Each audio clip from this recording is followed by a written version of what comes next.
as I've been sitting in media for past so many years, and I've been looking into the lot of issues and speaking it on a very sensitive way, and it has really touched us.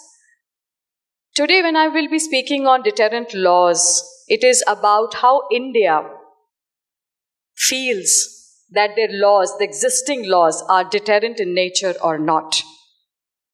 And I know the larger crowd, every time we keep on talking about is the laws of India are not deterrent in nature. That is why we see a lot of heinous crimes, and which has led the convicts to get away with it.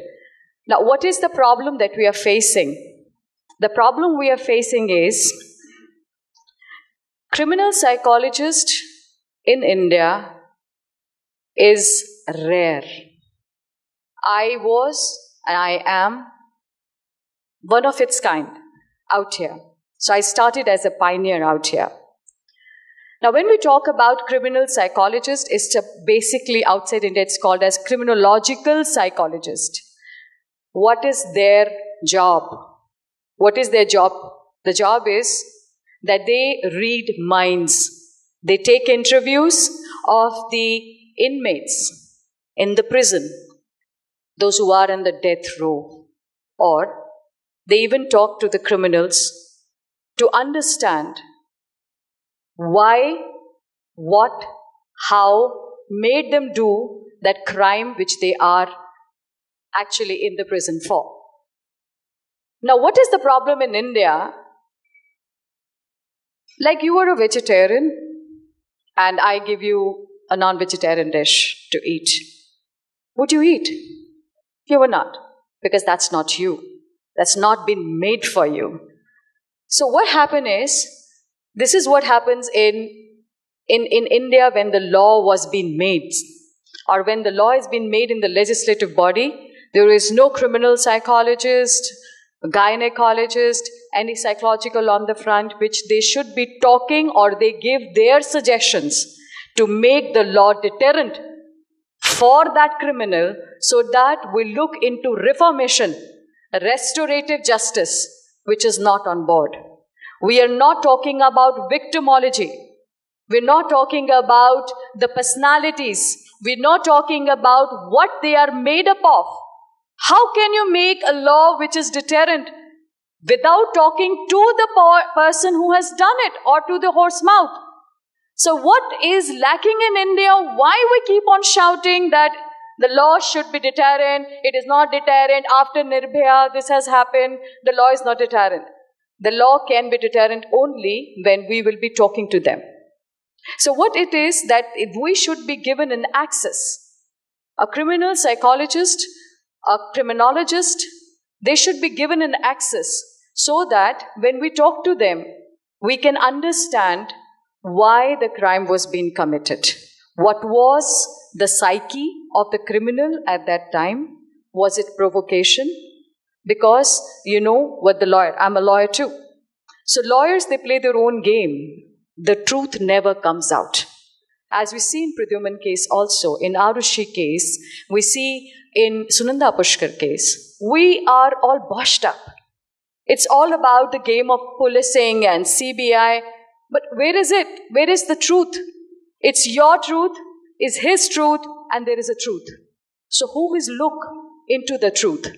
So when we are really looking into the facts and figures, we do not understand what led them. They are made up of personalities, we all are. And when we talk about this, a brief introduction to the personalities with which we are made up of. Narcissist personality, it's all about yourself. Me, me, me. It's about me. Second is an emotionally unstable personality. When we talk about the manic and a depressive, we call it as a borderline personalities. Then we talk about a paranoid personality. They usually come up with psychopaths, sociopaths, the ones who are really clinging on to you. The psychopaths, so we call them paranoid, you know, the one who are mental, they keep on talking about it. So this is the word they use. And then we talk about those people who are rapists, serial killers, we call them predators. We call them predators because they prey. So you can very well understand an habitual offender is coming from which personality, and our first-time offender is coming from which personality. Thanks to the environment, thanks to the nurture in nature, which brings that personality to that board, and psychological disorder led to various crimes. So it is not only this, that a personality or an environment, it is the state. The state also sometimes makes you a criminal. What it is that we are lacking on is that we don't understand the vicious circle. You are a victim to a crime. You become an offender. And from there you are a victim again. Because when you go back to prison, you are further victimized. So there is a secondary victimization. So when we understand, when we go in prisons, we talk to the inmates, we talk to the criminals, we talk to the offenders, or when we talk to the accused.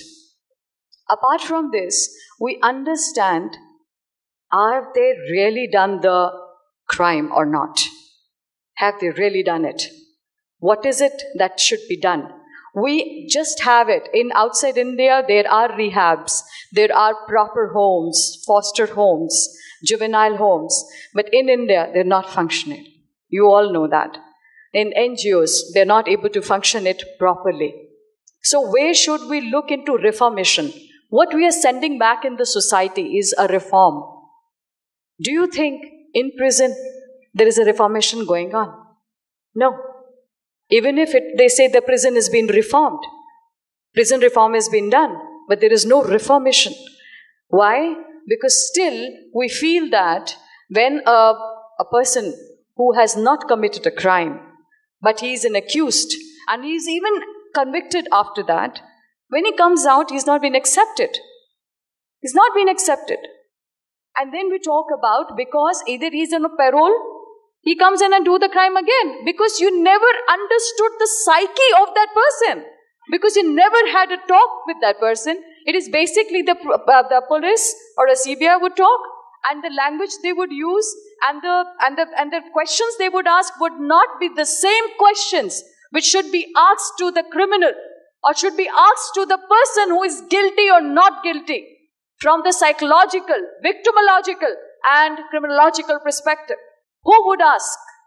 There is no one. Because we have not framed our law accordingly to it. We are growing, we're developing. But for how long? How long we'll keep on growing, and how long we'll keep on developing ourselves? So this is where the problem which is coming. Whenever somebody would question you, is your law deterrent? Tell them, it cannot be deterrent until and unless you do not listen to them, you don't understand them. They have to tell, they give a story, they give their audience, and I'm telling you, the criminals are the one who will help you in finding and understanding the other criminals. It is not you and me. We have, if you want to go ahead a criminal mind, understand a criminal mind from the criminal perspective. When they have committed a crime, we have to understand from that perspective. If you are not, we are lacking, and the lacunas are there. The ego system is behind. The state does not want to do anything. So in this specific talk, this is what I wanted to put it forward. India can only have a deterrent laws when it looks, it talks, and understand the crime, which is a situational crime, organized crime, territorial crimes, and when we talk about the jurisdiction crime. What makes them what they are? From psychological perspective, with personalities, with nature, with nurture. And if we really want our society to understand, make the society look into the facts. What is it that we are growing up? What is it that we are sending in the society? Once, twice, thrice, what we are doing, because there is no understanding of victims. We're not understanding, we only understand that it is a judge-centric law, it's an offender-centric law, but when we talk about victims, because somewhere down the lane, if we see ISIS, how did it all started? They started as victims. And then the people started funding it. So what is happening in Kashmir? The child who's born is with a gun. What you're looking into, the child just sees. So if somebody coming from that perspective, from that background, can you tell that that person is a criminal? I'm sorry. So we are actually lacking the understanding of this very fact. So once we start understanding criminology from the wider perspective, when we talk, we questionnaire them, when we go and talk to them, the government has to allow us. Let the criminological background sit with the criminals to understand their perspective. Thank you so much.